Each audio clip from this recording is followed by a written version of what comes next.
Ito pala yung G2 Cochrane. Ayan oh. Bali 2 weeks na siya. 3 weeks. Iti-testing natin siya kung ano yung speed niya. Ito. Open natin to. Open. Tutorial lang natin ito kung paano pag-open. I-hold lang natin to. Ayan. Tapos yung panel niya, ibig sabihin yung logo na mata, pag nag-drive ka, hindi mo na kailangang ipadyak yung paa mo kung saan nang tatakbo.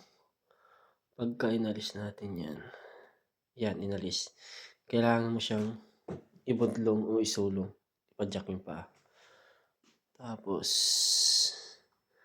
ayan, lagyan natin ng set. Ayan, nakikita mo yan. Ibig sabihin, pag patong mo, diretso takbo na yan. Yan. Ayan, may thread na yan. Yung parang odometer. Parang orasan na yan. Pag nag-run ka, nag-automatic siya. Hindi mo na siya kailangan i-press to. Nag-automatic.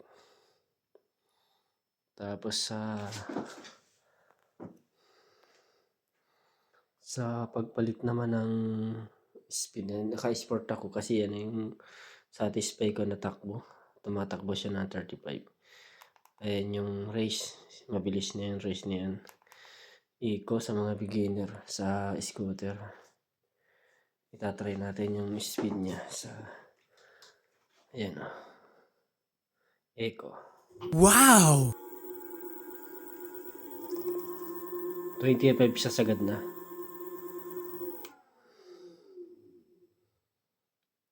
Tapos sport, ipapakita ko sa inyo. Ayan o, sport. Wow! 35 ang takbo niya, 35.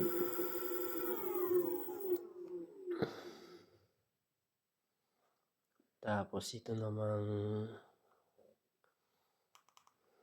race. Try natin siya.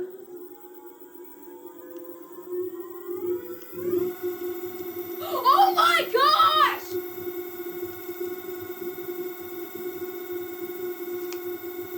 56.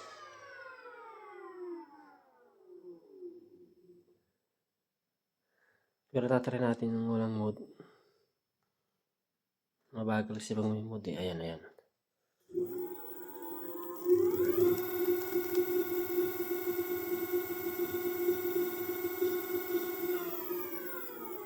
56 ang speed niya. Ayan, pwede na, hindi na masama.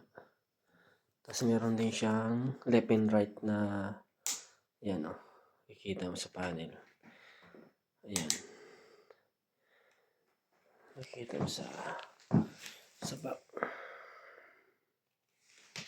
Ito. Yung left and right niya.